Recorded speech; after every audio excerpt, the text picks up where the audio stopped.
Elle s'appelait Aminata. Née à Dakar, un matin brûlant. Dans une famille modeste.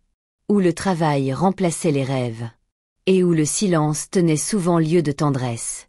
À 19 ans, elle quitte tout. La chaleur, les marchés pleins de vie. Les rues poussiéreuses. Les voix des voisins. Et les rires des enfants dans les cours d'école. Pour rejoindre la France. Pas pour faire fortune. Non. Mais pour survivre. Pour tenir. Pour envoyer un peu d'argent à sa mère, rester au pays. Et pour offrir un avenir, ne serait-ce qu'un semblant. À ses enfants. Elle arrive à Paris. Se perd dans le métro. Pleure en cachette dans les escaliers. Se fait humilier au guichet. Mais elle encaisse. Toujours.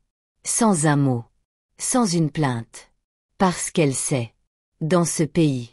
Quand on est femme, noire, sans diplôme, sans réseau. Le monde ne vous attend pas.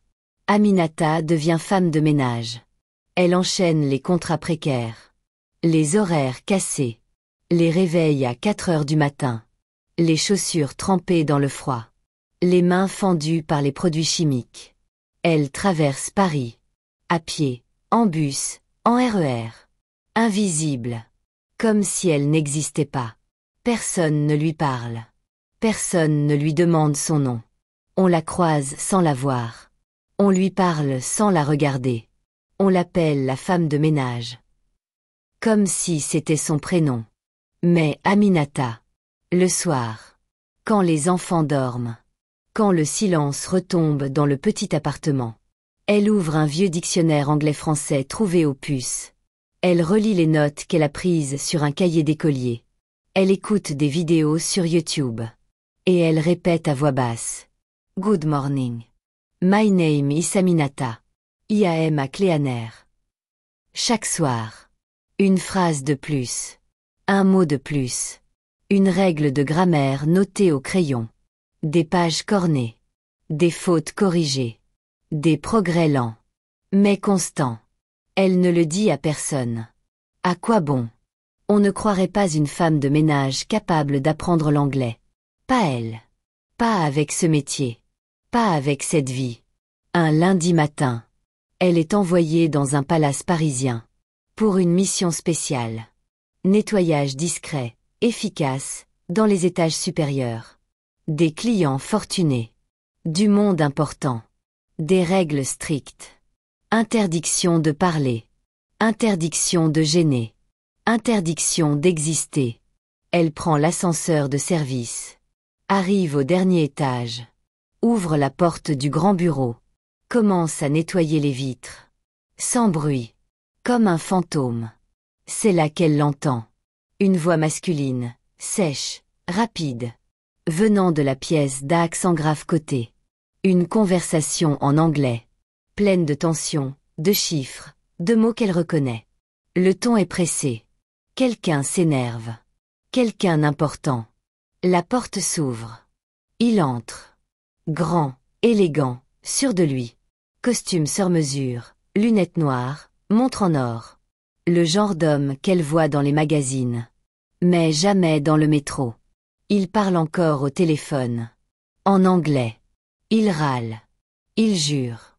Il lâche un épais dossier sur le bureau. Qui glisse, tombe. Les feuilles s'éparpillent sur le sol. Aminata, sans dire un mot, s'approche. Ramasse doucement les feuilles. Les remet en ordre. Sans lever la tête.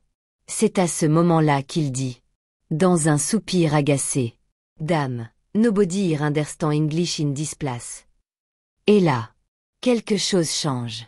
Elle ne sait pas pourquoi. Mais elle répond. Elle relève la tête. Et elle dit.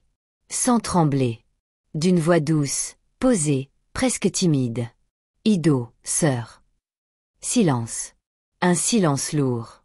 Qui semble arrêter le temps. Il la regarde. Il plisse les yeux. Il pense avoir mal entendu. Mais elle tient son regard. Elle reste droite. Calme. Solide. Dans ce bureau luxueux. Ce n'est plus une femme de ménage qui se tient debout. C'est une femme. Une battante. Une survivante. Une voix qu'on ne peut plus ignorer.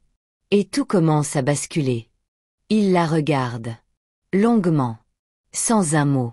Comme si ses yeux essayaient de comprendre ce que ses oreilles viennent d'entendre. Il pensait avoir rêvé. Mais non. Elle vient bien de parler anglais.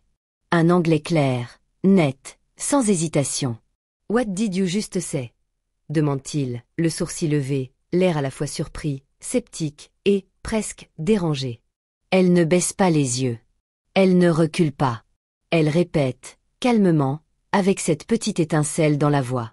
I said, I understand English, sir. I read, I write, I even translate, when you have time. Un silence de plomb s'installe.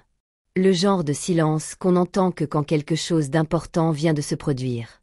Le milliardaire pose doucement son téléphone sur la table. Se rapproche. L'observe. Comme s'il la voyait pour la première fois. « Where did you learn ?» demande-t-il, visiblement intrigué. Aminata hésite. Puis répond, avec honnêteté, avec fierté.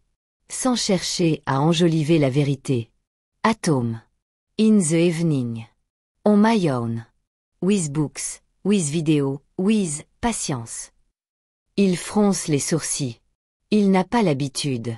Pas l'habitude que le personnel lui parle. Pas l'habitude qu'on le surprenne. Et surtout pas l'habitude de découvrir, derrière un uniforme de femme de ménage, une personne capable de parler sa langue. Et mieux encore, de lui tenir tête. Avec dignité. Avec calme. Sans chercher à le séduire, ni à s'excuser d'exister. Alors il continue. Il la teste. Il lui pose des questions. Sur l'anglais. Sur sa vie. Sur ses enfants. Sur ce qu'elle lit. Et elle répond. Sans une faute. Avec une précision déconcertante. Elle parle de Maya Angelou. De Nelson Mandela. De Michelle Obama. Elle cite des phrases en anglais, des pensées puissantes. Des extraits qu'elle a appris par cœur. Dans la solitude de ses nuits. Petit à petit, son regard change. Ce n'est plus celui d'un homme qui observe une employée. C'est celui d'un homme qui découvre un trésor enfoui, caché sous la poussière de l'indifférence, oublié par un système qui ne regarde que les apparences. Il s'assoit. Il sourit. Il l'écoute. Pendant 1 heure. 1 heure entière où une femme de ménage noire raconte son parcours. Ses luttes. Ses espoirs. Ses lectures. Ses rêves silencieux. Ses sacrifices quotidiens. Et à la fin, il dit seulement « You don't belong here ». Elle le regarde, confuse. Elle pense qu'elle va être renvoyée. Qu'elle a parlé trop fort. Qu'elle a franchi une limite invisible. Mais il ajoute, en souriant cette fois, avec une sincérité inattendue, « I mean, you belong here. Mushiger ». Le lendemain, elle reçoit un appel. Une offre.